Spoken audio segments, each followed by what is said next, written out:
Terrible optimization is rampant in the gaming industry nowadays, and it seems like even a LEGO game is not safe from the bullshit. Back around a month ago, or a little over a month ago at this point, we had the Game Awards, and a LEGO Batman game was announced at those Game Awards. And if I'm gonna be honest, it was one of the better showcases at the Game Awards. The game did not look bad at all. I remember reacting to the Game Awards with a group of my friends on Discord. We all watched it together, and it was one of the games that we mentioned at the end of the Game Awards that was one of the silver linings of the showcase. It was a lot better than a lot of the other stuff shown off. Granted, that's not really saying much, but still. It was a game that me and a friend mentioned that we might check out if it goes on sale. Well, I take all of that back because it seems like it's gonna run like ass. That shit is a two-pack of ass! So how I found out about all of this bad performance and bad optimization, allegedly, I have to say that because, it could come out and run great, but judging off of what we're gonna see today, I highly doubt it.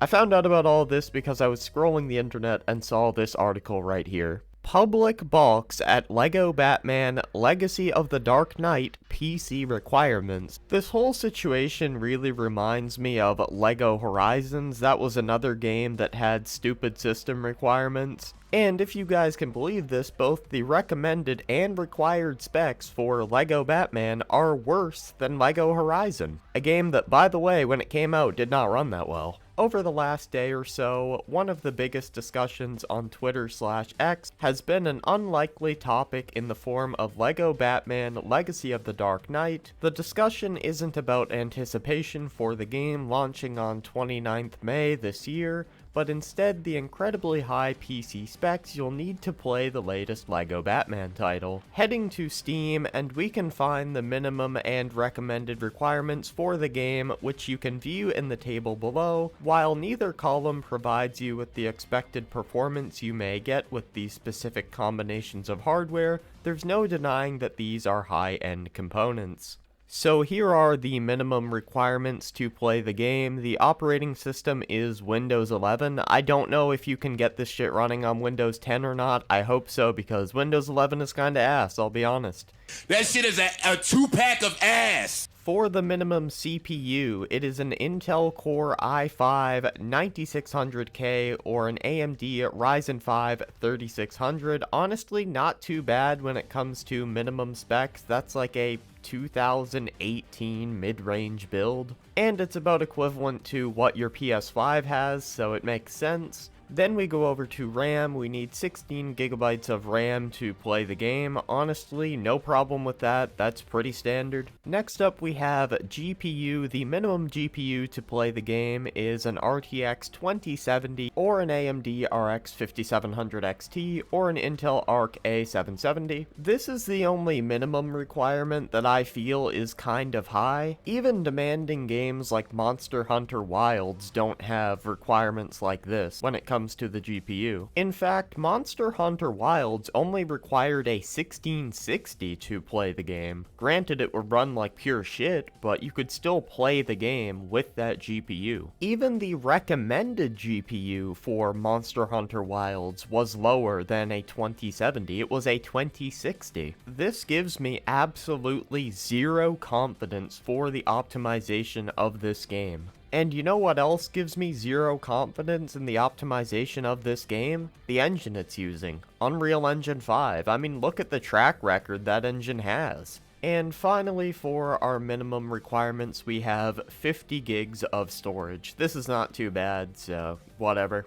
But let's move over to the recommended specs. Obviously, operating system is going to be the same, but for the recommended CPU, it recommends an i7 12700K or an AMD Ryzen 7 7700X. These are high requirements for any game, let alone a LEGO game. And if this is recommended, I can only imagine how well this is going to run on, let's say, a console, or even a mid-range PC, because most mid-range builds do not have a CPU that powerful. Then we get to the RAM, 32 gigs of RAM. Most mid-range builds do not have 32 gigs of RAM, they have 16. And we're currently in a fucking RAM crisis. It's one thing for a game to have 32 gigs of RAM as a recommended spec. It's another thing for a game to have 32 gigabytes of RAM as a recommended spec during a RAM crisis, and it's a whole nother thing for a LEGO game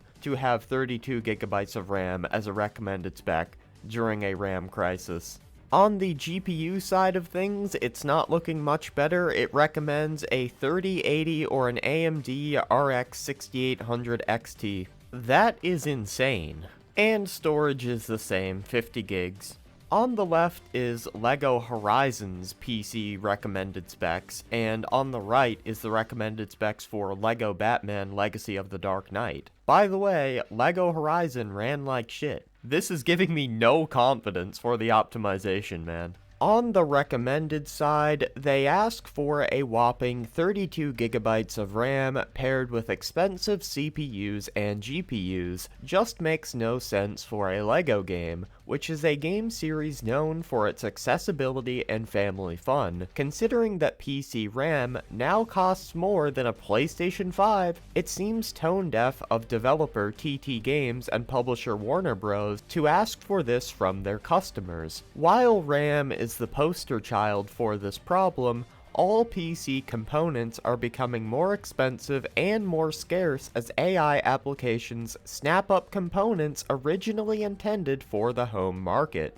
Exactly, PC is becoming less and less affordable as the days go by, and developers could not give less of a fuck. They don't care that RAM is getting more and more expensive. They don't care that GPUs are getting more and more expensive. You're gonna find a way to get those components so you can play their game. Well, at least some people are. I sure as fuck won't be doing that. The discussion around these specs make them seem even more ridiculous when compared to the last title from TT Games in this franchise, LEGO Star Wars The Skywalker Saga, which required far less horsepower.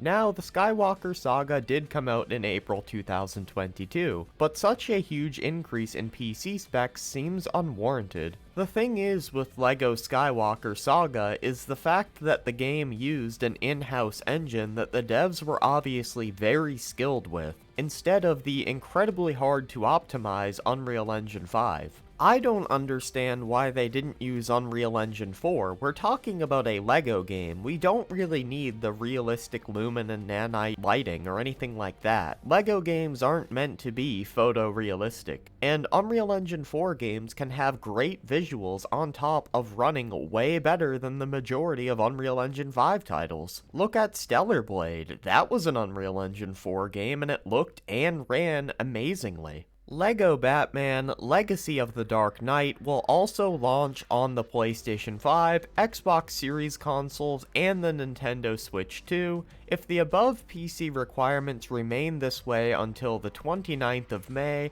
then we're very worried about the console performance, especially on the weaker machines here in the form of the Nintendo Switch 2 and the Xbox Series S. It's very important that you optimize your games well, especially if you're going to port them to portable devices like the Nintendo Switch 2. We don't want another Hogwarts Legacy situation, trust me. Does anyone else remember that game on Switch? I do. To give us a modicum of hope, there is a chance that said requirements may change. On the official website for the game, when selecting your platform for pre-order, a small message reads, "System requirements for PC subject to change. All we can do now is wait and hope that some extreme optimization happens before late May rolls around." That is the most cope-filled shit I've ever read. They are not going to optimize the hell out of this game before it comes out, man. It is going to run like ass, mark my words.